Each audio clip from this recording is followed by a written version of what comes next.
The phone buzzed in her hand, Amber's name glowing. Sloane's chest tightened. Malik's steady gaze met hers. "Answer," he said softly.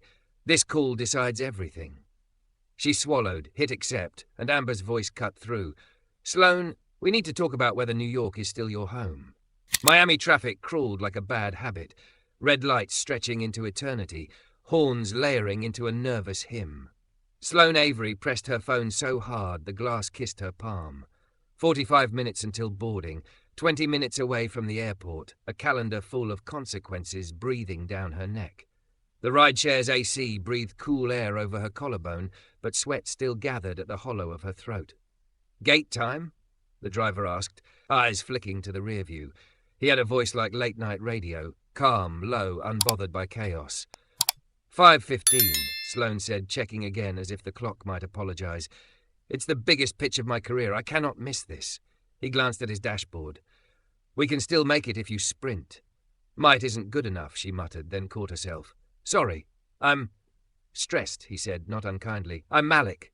"Sloane," she exhaled, "thank you for driving like you mean it." He tipped 2 fingers from the wheel. "Always do."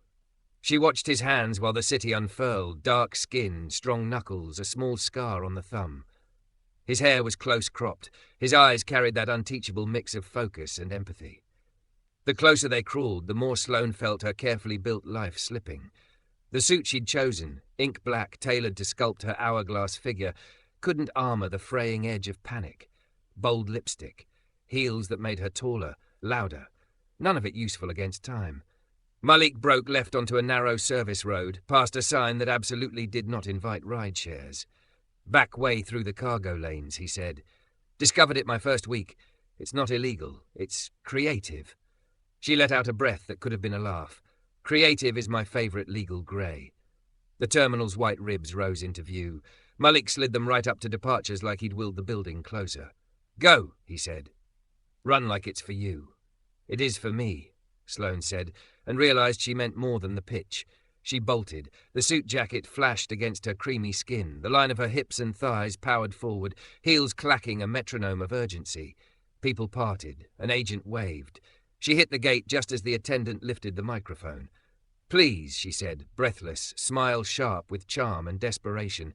"I'm here, Gates closed," the attendant said, regret real but useless. 2 minutes. 2 minutes. Sloane swallowed around it. She didn't cry. She watched the jetway retract like an apology. Outside, the humid air didn't move.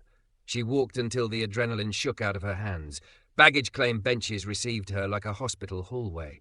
When Malik's car rolled up again, because the app is a strange god, she slid inside and buckled in, her heartbeat finally acknowledging failure. "That was fast," he said softly. 2 minutes. She stared at her phone as if it might grant mercy. "Next flight is tomorrow morning." He let the silence fall into place, secure as a seatbelt. He didn't rush to fill it with cheer or platitudes. Sloane noticed, and something uncoiled in her chest, a space where honesty might fit.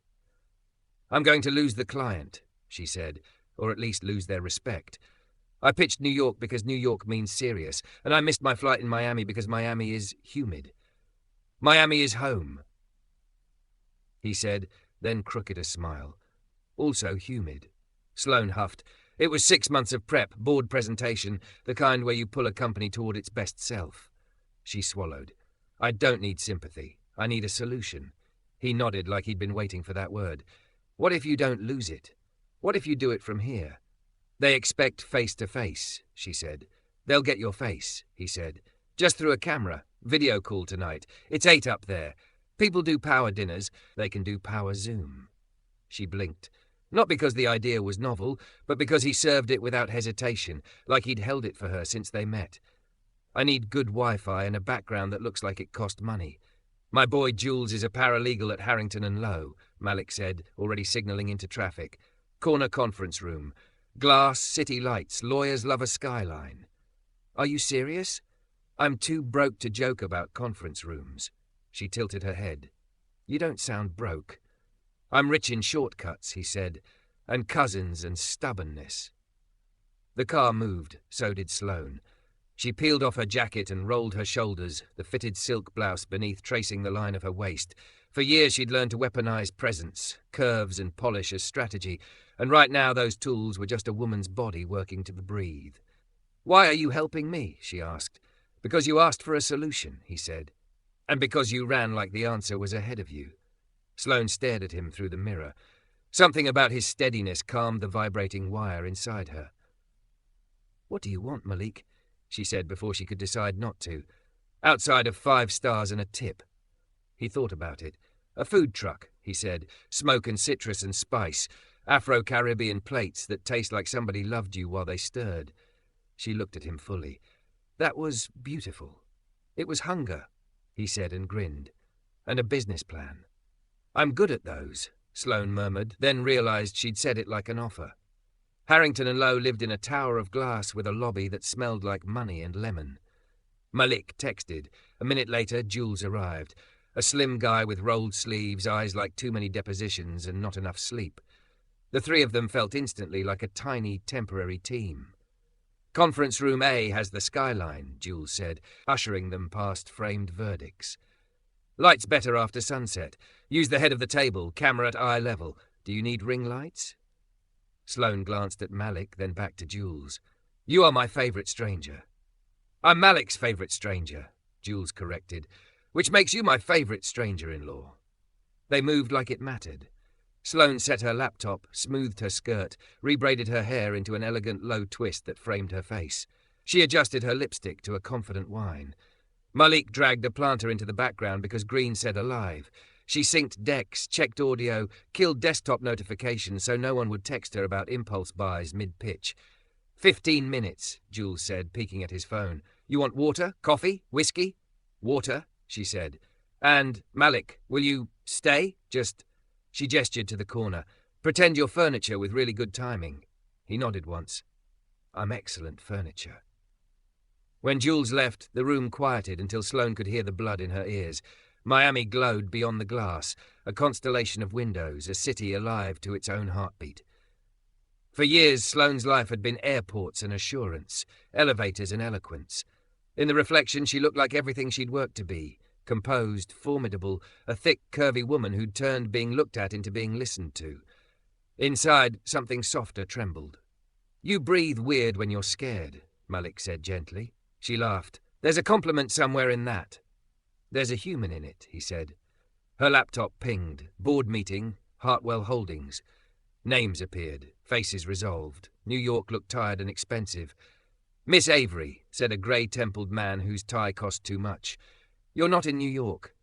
"I'm in a room where the Wi-Fi is perfect and the view's better," Sloane said, voice even. "If you'll give me 30 minutes, I'll show you why Miami is the first city in our growth story, not the last." Malik watched her become what she was built to be. Her hands spoke with her, not for her. Her slides didn't shout, they illuminated. "We track loyalty not by clicks," she said, "but by rituals, where people eat, how they gather, who they trust. You don't buy a city, you invest in the table where it passes the salt." He wanted to cheer. He didn't. He sat in his corner and let her orbit expand. Questions came. She answered without flinch. When someone pushed on budget, she showed a path that didn't bleed the brand to feed the ad spend. When someone asked why Miami first, she didn't sell the weather. She sold the neighborhoods, the murals, the grandmother recipes, the way a city looked you in the eye. The grey-templed man leaned closer to his camera. "How soon could you begin phase 1? Sloane felt the answer rise like tide. 2 weeks, she said. "But if you want first-mover advantage, we'll be ready in 10 days. A pause. A decision. "Send the revised timeline tomorrow," he said. "I'll have contracts by Monday." The call ended. The room didn't move for a second, as if silence were a net-catching shock. Sloane pressed both hands to the table and breathed out a laugh that tasted like ocean. "You did that," Malik said, standing. "You did that from here." She turned to him, eyes glossy with adrenaline and relief. "We did that," she said. "You, with your illegal creativity, and Jules with his skyline." "Creatively legal," Malik corrected. Sloane stepped closer, the air between them newly fragile. "If I hadn't missed that flight, you'd still be you," he said. "Just a little less lucky tonight." She smiled, and the room felt warmer. "Malik," she said, and his name sounded like a choice. I owe you dinner. Cuban. Somewhere loud with plantains and too much garlic. Versailles, he said like a promise. I'll show you the menu in my sleep. Okay, Sloane whispered, glancing at the city. Okay, and then, quieter, almost to herself, as if the night could keep a secret. Maybe I was supposed to stay. Versailles was a bright, busy chorus of voices and clinking plates. The glass cases glittered with pastries.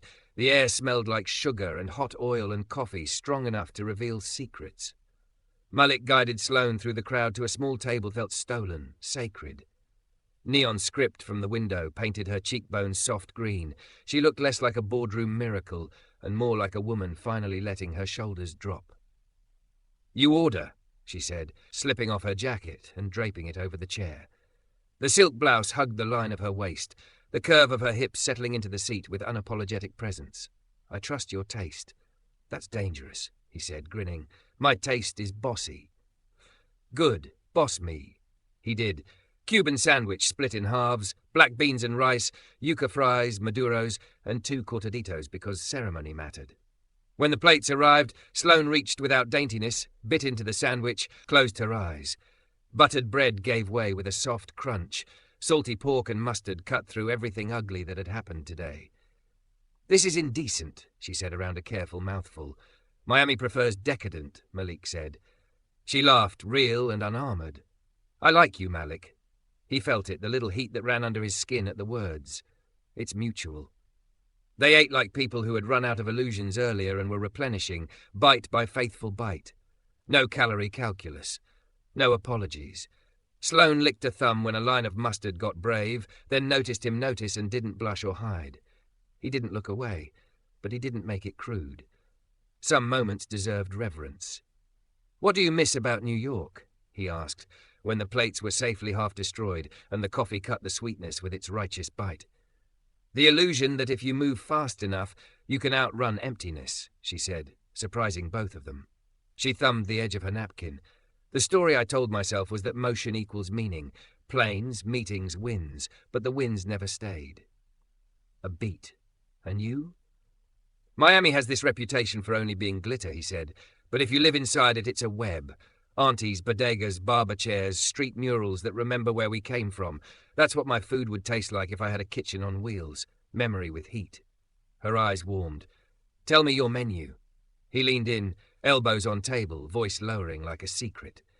Jerk chicken that's smoked before spice, so the flavour sits deep instead of just slapping. Braised oxtail on weekends because I want to pay respect. Plantain collared mash, my grandmother's greens, my twist. Mango pickled slaw for crunch. Curry goat tacos because I'm not above diplomacy. Cornbread studded with roasted corn and Scotch bonnet. Don't worry, I know how to flirt with fire, not marry it. She made a quiet sound that wasn't hunger alone. You have brand language without knowing you have brand language. I have cravings, he corrected. Cravings are brand language. Sloane wiped her fingertips, her strategist settling over the softness like a web of clarity. Name idea, smoke and sugar, or salt and sunrise, or wait, Caribbean soul. The truck matte charcoal with hand-painted mango leaves, a logo that feels like a stamp your grandmother might use on recipe cards. Price points 8 to 12. Rotating locations like a heartbeat. Breakfast plates for the commuters, lunch in the business district, evenings where families gather. He sat back, stunned and delighted. How long did it take you to do that in your head? 3 bites.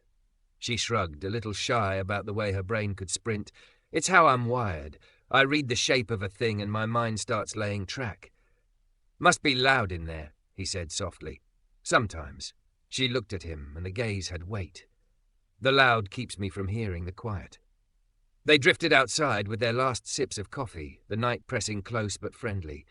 Calle Ocho pulsed. Salsa from one doorway, a domino slam from another, a saxophone that sounded like a love letter written too late. Sloane's heels clicked, slower now. Her stride was still a declaration. Miami answered by noticing and not punishing her for it. Pastelito? He asked, already steering her toward the window, where sugar dusted everything like first snow. Obviously. She took a guava one, broke it, steam whispering up. The filling stained her lips a hush of pink. When a flake clung to the corner of her mouth, Malik raised his hand, then thought better of it, and she grinned like she'd heard his mind move. She brushed it away herself and handed him the other half. They walked without agenda. He showed her the old men at the domino tables who played like prayer. She showed him her ruthless talent for reading people's stories just from their shoulders. He told her his grandmother's name and how she measured cumin with the palm of her hand. She told him the worst advice she'd ever obeyed. Make yourself smaller to fit in rooms you want to run. Don't, he said, ever. I'm learning, she said, and the streetlights softened as if to agree. Her phone buzzed with a vibrating insistence. She palmed it, sighed. The subject line glared, "Great job. Monday 8 a.m.? Amber, her boss, efficient even in praise. They loved it, Sloane said, reading and not reading. I have a debrief Monday. They want an accelerated timeline and they'll want me in New York. That's fine. She locked the screen and tucked the phone away like tucking away a blade. You don't owe me your weekend, Malik said, even though a small part of him hoped she'd spend it anyway. I don't owe anyone my life, she said, almost to herself, and then she blinked, shook it off with a smile. Tell me your worst day behind the wheel. He gave her 3, because humour is a kind of intimacy, including the time someone tried to pay him in exposure and a coupon for eyelash extensions. She told him 3 of hers, all dressed in black humour, including the time a client tried to workshop her body as if it were a pitch deck. When he swore low, she met his eyes. I turned the room by talking about numbers until they choked on them. I am not a thing to be stared at, she added, and her chin lifted. I'm a mind that learned how to walk into rooms before my mind did. And now? He asked. Now the mind goes first, she said. The body comes because it's mine. They reached the park where the palm fronds whispered and Biscayne Bay lay out like a sheet of dark glass. Boats cut it with small, sure intentions. The skyline's reflection made a city beneath the water. Sloane watched both at once, thinking about above and below, surface and engine. You ever let someone help you?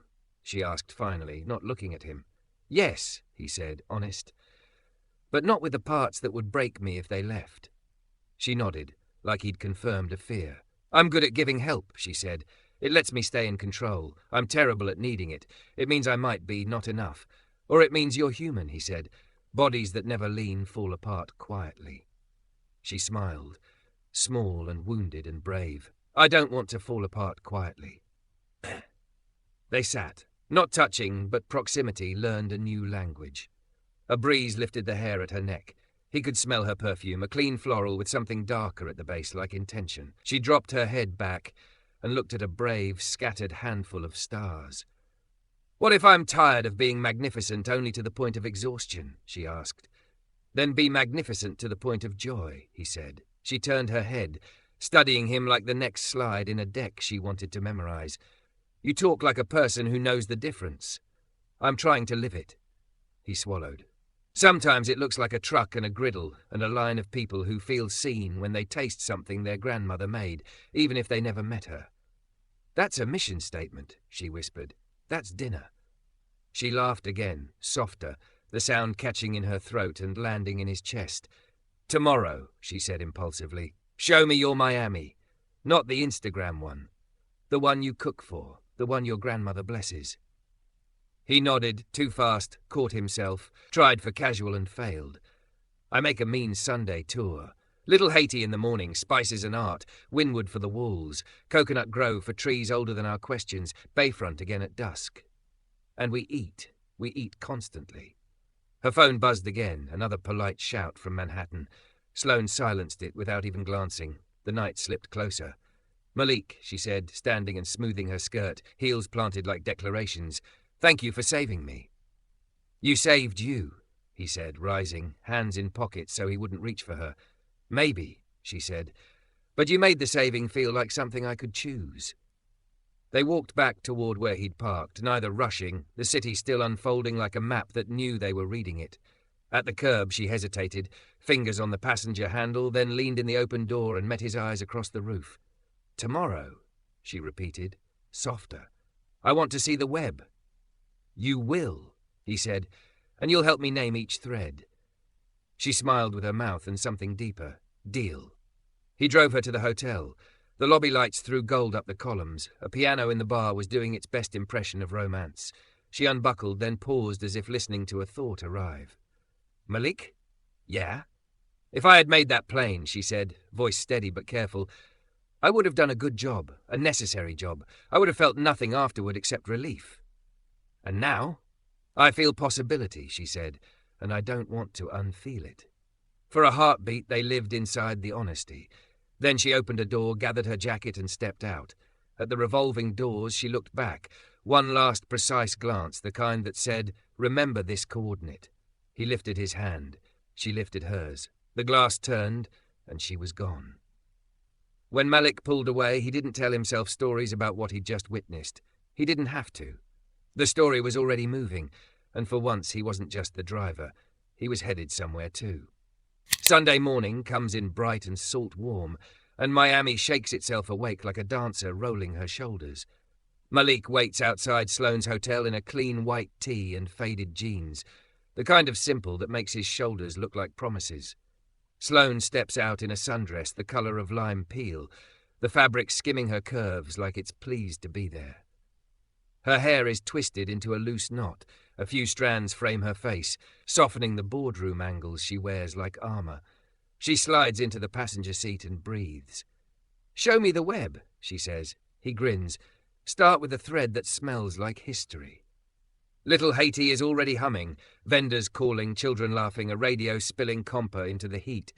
They walk through the spice market, past pyramids of turmeric and cumin, scoops of allspice, jars of Scotch bonnets glowing like traffic lights that lead to joy or danger depending on who's driving. Malik greets half the stalls by name. Sloane watches how people light up for him, how he belongs. £2 pimento, please, he tells an auntie in a floral headscarf. And a whisper of clove. "A whisper is for weddings," she says, filling the bag anyway. "You cooking for love?" "Practice," he says, but his glance at Sloane betrays him. The auntie catches it and smiles with all her teeth.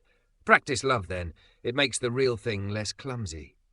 Outside, under a patch of shade, Malik opens one jar and holds it beneath Sloane's nose. "Smell this."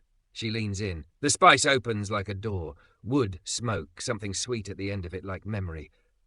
"If comfort had a temperature," she murmurs, "it would be this." "That's allspice," he says. "Jamaica's secret that isn't a secret." "Will your marinade be in a book one day?" she asks, and then flushes. "Sorry, my brain brands things. It's a chronic condition." "Design the cover," he says. "I'll do the recipes." They buy plantains and limes and fresh thyme still damp from morning. Sloane tucks a small packet of star anise into her bag like a talisman. When Malik hands her a mango sliced like a flower, she laughs and bites without self-consciousness, juice shining on her lower lip. He offers a paper napkin. She takes it. Their fingers touch. The world does not end, but it notices. Winwood pours colour down the block like a dare. They walk past murals that look like arguments and prayers. Sloane reads them the way she reads people, tilting her head, patient, letting the piece announce what it thinks it is. "This one," she says, stopping before a wall of hands reaching for a thread of gold. "It's about what we build together even when we don't speak the same language." He looks from paint to woman. "You used to make things, didn't you?" She blinks. "I used to paint. Not like this," she gestures, embarrassed, "but enough to feel quiet. Then school, work, deadlines. Quiet got expensive." "You can afford it now," he says. "I thought I could outrun the missing," she says. "I'm tired of running." They don't pretend the conversation is casual. They let it be a turning. He takes her to a small cafe that sells Haitian patties and sugarcane juice and the kind of coffee that could get a person through grief. Sloane pulls her laptop from her tote with a look he recognizes, focus taking the wheel. "Okay," she says, tapping the keys like a drummer finding a beat. "Let me show you how my brain eats." The deck builds itself beneath her hands. Caribbean Soul appears in an elegant grounded font. Mango leaves curl from the margins like handwriting. She sketches a truck wrap that looks like a memory you can park. She threads in his menu, his voice, his grandmother's palm-measured cumin. Pricing, rotation map, a mission statement that doesn't sound like a brochure. Serve what we've survived. Feed who we love. Malik watches like he's witnessing magic, which is unfair because she is only feeding him what he fed her last night. Clarity with heat. "You make it look like it already exists," he says, hushed. "It does," she says. "We're just catching up to it." Coconut Grove is cooler, the canopy old enough to have opinions. He drives the streets that once held his grandmother's small apartment, tells stories of Sunday dinners and sticky tables and sermons that smelled like nutmeg and soap. They stop at a produce stand by the road. Sloane buys too many limes. For bravery, she says, and tosses him one like a coin. At Bayfront, they steal a corner of park and set up a camp that looks like two people refusing to wait for permission. Portable grill, a battered cutting board, a bag of spices that could start a small war. Malik moves like ritual, scoring chicken, whispering marinade into the cuts. He lets Sloane squeeze limes and strip thyme leaves. He corrects her gently when she moves too fast. They make something together in that easy, necessary way people do when future is a recipe, not an accident. My grandmother calls this putting your day into the food, he says. If you cook angry, it punishes the meat. If you cook grateful, it forgives your mistakes. What are we cooking today, she asks. Hungry, he says, and hope. The grill sighs. Smoke lifts a hymn. Sloane fans it with a paper plate. Ash dusts her wrist and she laughs at her own clumsy devotion. He wants to kiss the ash. He does not. He plates with a care that turns paper into plate. She eats with reverence. You did this, she says after a quiet minute that feels like a vow. You made the city make sense in my mouth. His phone buzzes. He ignores it. Her phone buzzes. She doesn't. A text from Amber. Contracts fast-tracked. Need revised rollout by 8 a.m. Also, clients want weekly in-person until launch. Sloane's stomach flips. They want me in New York, she says, trying to make it neutral. Weekly, maybe more, and an accelerated timeline. Malik nods. He doesn't pretend this is small. He doesn't pretend not to care. That's big, he says. It's everything I said I wanted, she answers. Then softer. And I don't know if I want it like that anymore. He looks at the bay. I don't want to be the reason you leave something you worked for. And I don't want to be the reason you don't build something you're meant for, she counters, meeting his eyes. They sit in the knot of it. The smell of jerk and salt and sun presses in, merciful and impossible. A child runs past chasing a bubble that refuses to break.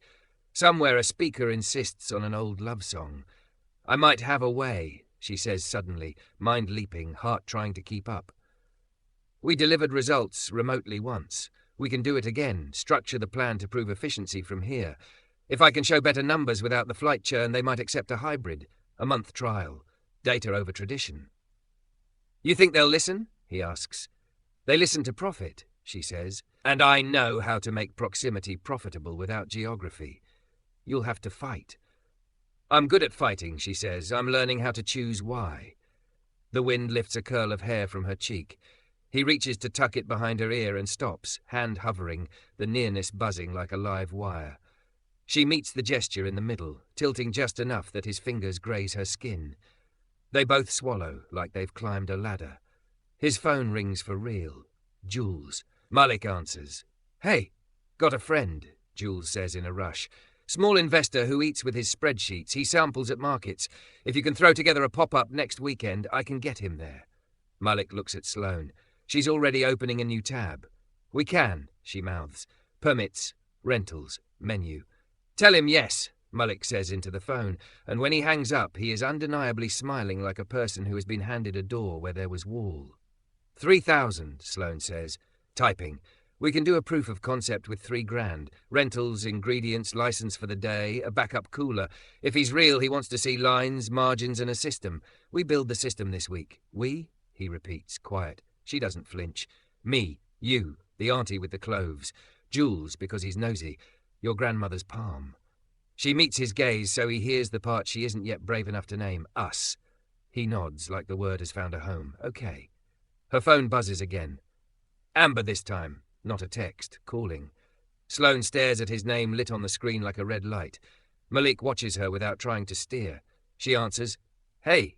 Congratulations, Amber says briskly. They want to move fast. I'll need you here Tuesday. Fly in tomorrow night. We'll prep Monday. Sloane watches smoke curl from the grill. She looks at Malik, at the limes, at the sky suspended in its own miracle. Amber, she says, voice even, give me 5 hours. I'm sending you a revised plan tonight. If the numbers work, I'll give you results that make Tuesday a choice, not a panic. A pause. New York doesn't like pauses. 5 hours, Amber says finally. Impress me. The line clicks off. Sloane exhales like a diver breaking surface. 5 hours, Malik repeats, a smile fighting its way onto his face. 4.5 now, she says, already packing up the grill with one hand and typing with the other. Drive. I'll write in the car. We're about to convince New York that staying can be a strategy. They made the 4.5 hours elastic. Malik slid the car into downtown like a thread through a needle. Sloane typed as the city streaked past, fingers drumming a rhythm only she could hear. Harrington and Lowe's lobby smelled like lemon and verdicts again. Jules hustled them past the security desk with a conspirator's grin and unlocked conference room A like a vault. Same skyline, upgraded mission, he said, tossing a legal pad onto the table. What are we stealing time from tonight? Old habits, Sloane said, opening her laptop, and a board's reflex to confuse presence with performance. She built the plan in layers, not slides. Pillars, not bullet points. Remote rollout, Miami first proof, measurable KPIs, time to incident reduced by 30%, community engagement upticks tracked via loyalty proxies, repeat purchase clusters, not just follower counts, SEAC trending down as earned reach rises.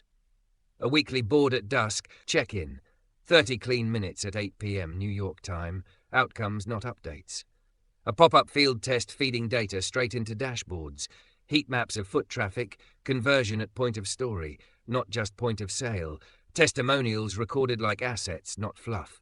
The executive summary can't beg, she murmured, more to herself than the room. It has to read like gravity. Malik took the legal pad and became her legs. He called the auntie with the cloves.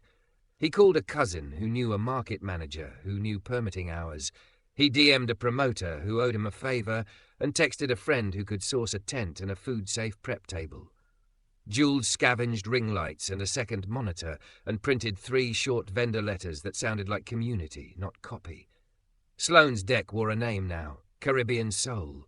The truck mock-up, charcoal body, mango leaves curling in matte paint, sat on a slide like something you could park by a school fundraiser and a courthouse protest with equal welcome. She had added a line beneath the word mark without telling Malik, serve what we've survived. Feed who we love. He saw it over her shoulder and went quiet, the kind of quiet a person makes when something lands in the exact spot it was meant for. Keep that, he said, on the truck, on the menu, on my tombstone. Not soon, Jules said, returning with a tangle of extension cords. There's permitting paperwork for that. They worked in tides. Sloane wrote until the language clicked and then swung the screen toward Malik. Talk to me like I'm a board member who likes to hear myself speak, she said. You don't need us in New York to hear Miami, he answered, steady. You need us to show you what your brand looks like when someone's grandmother blesses it. My grandmother can bless on a Tuesday. The numbers you want. Don't care what airport I'm in when I send them. Cut the first sentence, she said, tapping. Keep the bones. Jules poked his head in with an acrylic box of macarons he had somehow liberated from a catered deposition. Fuel, he said, and a guy named Marco who rents pop-up gear says he likes you because you say please. He'll knock 20% off if you drop my name and pay by Wednesday. Wednesday, Sloane said, opening a new tab. Budget, line items, contingencies. Done. They broke long enough for Malik to open the spice bag and pour a pinch of allspice into his palm. He crushed it between his fingers, the room filled with warmth built from trees and patience. Put this in the language, he teased. I am, she said, deadpan. It's called value proposition. By the second hour, the revised rollout took shape. Phase 1, remote command center in Miami leveraging on-the-ground micro-activations. Phase 2, hybrid presence, strategic fly-ins for milestone rituals, not panic meetings. Phase 3, license the model to other cities after Miami proves the thesis. Trust travels in meals. By the third, Malik's cousin texted a midnight photo of a market stall. This spot, next Saturday, 8 to 2. Manager says if you bring the smell, the line will come. The auntie sent a voice note blessing the marinade, so the meat remembers to be tender. Jules added a column for generator rental because generators never remember to be tender. At the 4th hour, the room thinned of people who believed in evenings. Downtown's windows turned into a second sky. Sloane's bun went loose. A strand slid over her cheek. Malik reached without thinking and paused just shy of touching, hand hovering in the air between almost and yes. She looked up.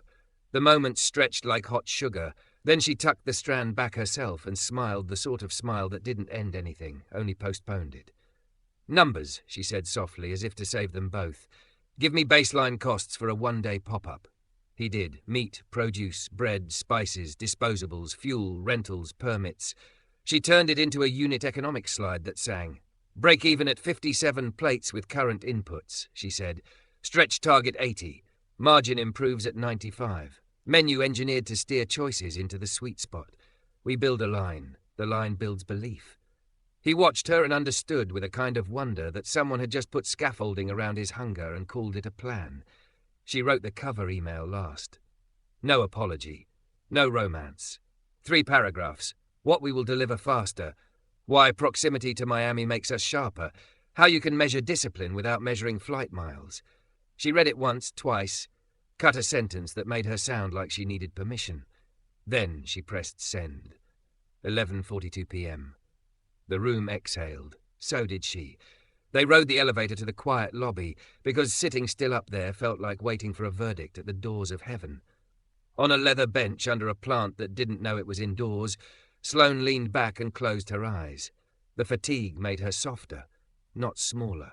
Malik watched the precise lines of her face untense and felt that ache of admiration that had nothing to do with pitch decks or curves, and everything to do with a person who refused to break the parts of herself that made her shine. "Why did you stop painting?" he asked, voice low so as not to wake whatever goddess paced the marble at midnight. She opened her eyes. The answer came easy, finally. "Because I started performing myself," she said. "It's profitable. It's exhausting. I started to forget what quiet felt like." She looked at him. Today was the first time in a long time the quiet felt like company. He smiled in the way men do when something inside them bows. "Tomorrow I'll buy you a canvas." "Tomorrow I'll draw your truck," she said, "on something that isn't a slide." They drove to Marco's warehouse because Miami does its best business when the air smells like midnight. They chose tenting that wouldn't fight a breeze and tables that wouldn't wobble when the line got impatient. Malik ran his hands over the flat top like a pilot greeting a cockpit. Sloane negotiated a rate that made Marco grumble and then grin. She insisted on a receipt. He kissed his teeth and swore he loved a woman who loved paper. Back at the car, Malik leaned on the open driver's door and squinted at her. "We haven't talked about the $3,000, he said, careful. "We will," she said, "but not like charity and not like pressure. Terms in writing. If the investor comes through, you pay me back plus a small thank you. If he doesn't and you decide to keep going, it converts to a sliver of equity you can buy back after year 1. If we decide to stop, I eat it and we call it tuition." "Tuition," he repeated, tasting the mercy in the word. "You're good at making room for dignity." "I practice," she said. "It makes the real thing less clumsy." He laughed, and the laugh loosened his shoulders. "Deal," he said. "We'll have Jules pretend to be scary and draft it up." Jules, who had texted, "I heard that," unprompted, sent back a thumbs up and a shark emoji.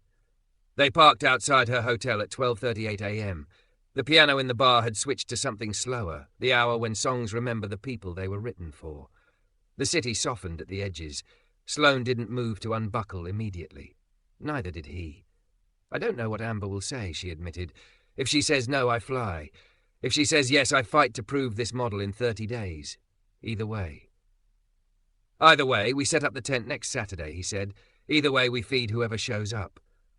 "And either way," she added, voice barely above the car's breath, "I don't want to forget tonight." "You won't," he said. "It's written now." Her phone lit the cabin with a small, insistent glow. Amber Russell. Sloane looked at the screen, then at Malik. His face was steady, sure as a hand at the small of a back. "Answer," he said softly. "Let's find out which door we're walking through." Sloane answered on the first ring. "Amber." "You sent a plan that made 3 VPs forward it with exclamation points," Amber said, fast, crisp, almost amused. "I'm testing you, Avery. 30 days. Prove remote outperforms in person. 8 p.m. board check-ins every Thursday. Miss one and we end the experiment. Hit the metrics and we make Miami your base. Flight's optional, not oxygen. Can you deliver?" Sloane looked at Malik. He was steady, the exact opposite of panic. "Yes," she said. "We'll deliver." "We?" My team, Sloane answered and didn't correct it. Talk Monday, good night. The call ended. The lobby felt bigger. Malik didn't whoop. He didn't grab her hands. He just smiled, something leaf green opening in his face. Door number 3. Door number us, she said, stunned by her own honesty. The exhaustion rolled through her bones like a tide going out. I should sleep. You should, he said. He didn't move closer. He didn't move away. Tomorrow we buy a cooler big enough to keep a dream from spoiling. The week learned their names. Paperwork in the mornings, spice in the afternoons, decks at night. Marco's tent arrived with a squeaky hinge that Jules sprayed like he was blessing it. The auntie with the cloves insisted Sloane take home a bag of thyme, because city girls forget to season their courage. Sloane bought a cheap stretched canvas and a box of paints and put both on her kitchen counter like talismans. At 2 a.m, when the numbers blurred, she stood barefoot and painted the Caribbean soul wordmark just to feel a brush in her hand. Her body, thick, strong, tended by too many years of someone else's pace, relaxed into its own rhythm. Look, she told Malik over video, lifting the canvas. Lime paint dried under her nails. He leaned into the camera as if he could taste colour. That belongs on the truck. It belongs on a life, she said, and hit send on the final permit application. Thursday came. Board at dusk was 4 faces and a metrics dashboard. Week 0 check-in, Sloane said. Miami skyline behind her again. Pop-up Saturday. Systems locked, menu engineered, community influencers briefed. We'll have live conversion data, cost per plate, and sentiment pools by nightfall. You're confident? The grey-templed man said. I'm prepared, Sloane replied. Confidence is a side effect. Amber's mouth twitched into something that might have been pride. See you in 48 hours, she said. Saturday rose before the sun. They built a kitchen from aluminum and prayer. The flat top exhaled heat. A line formed as if the smell had written invitations after midnight.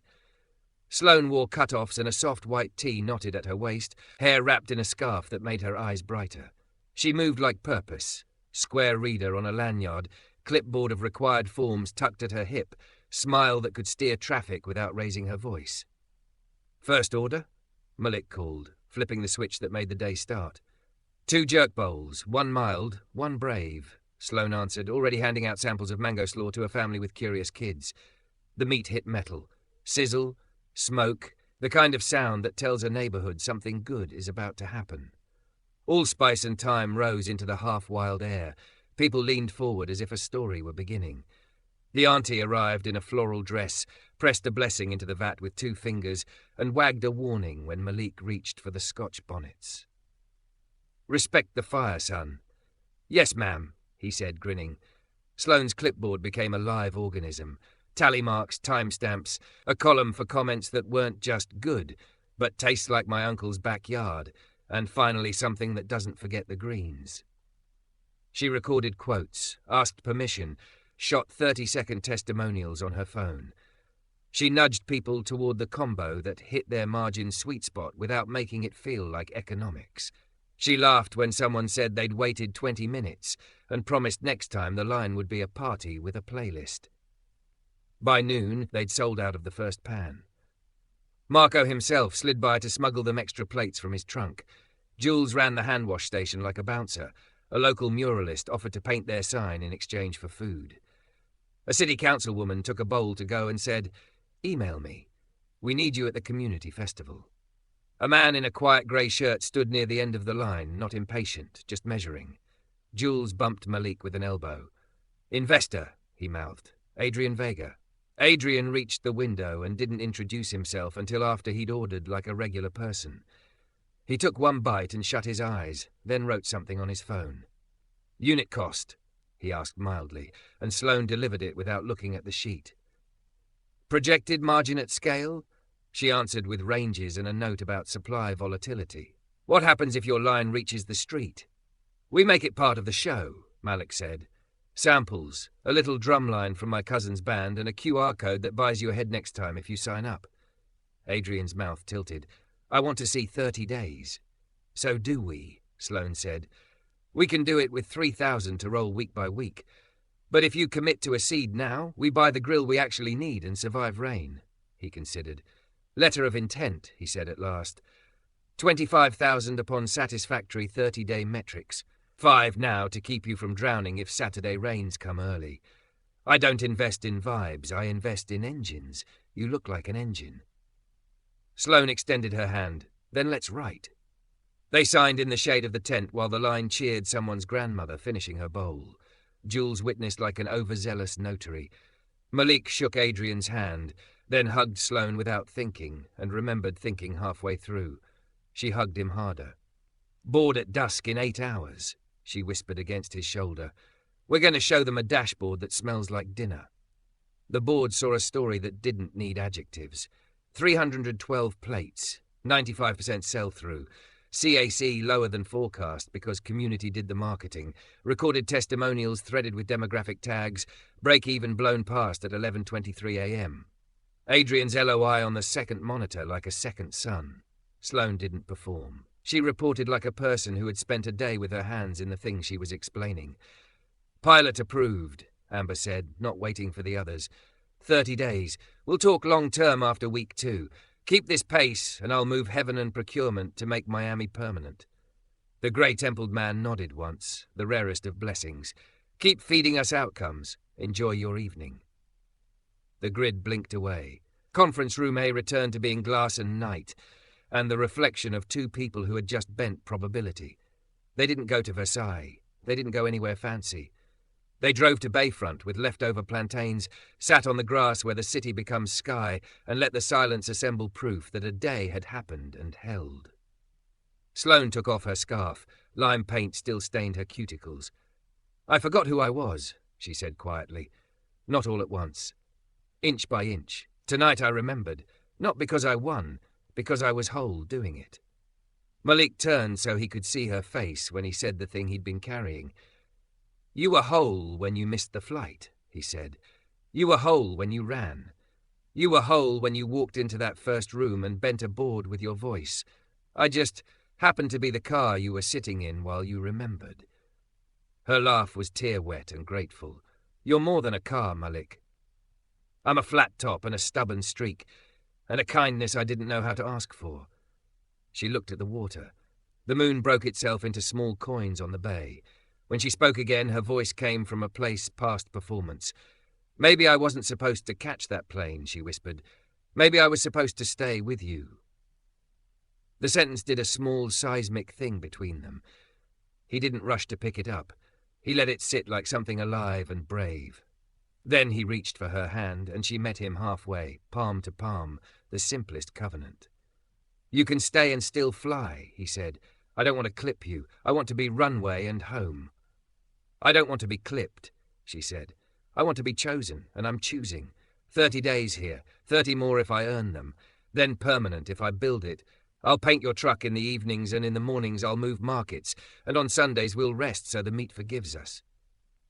He laughed, soft, and the sound settled on her shoulder like a blessing. We'll rest, he agreed. He shifted closer. Sloane? I love you. She closed her eyes as if the words were a wave she wanted to take full in the chest. When she opened them, she didn't hesitate. I love you, she said. I love how I sound when I'm around you.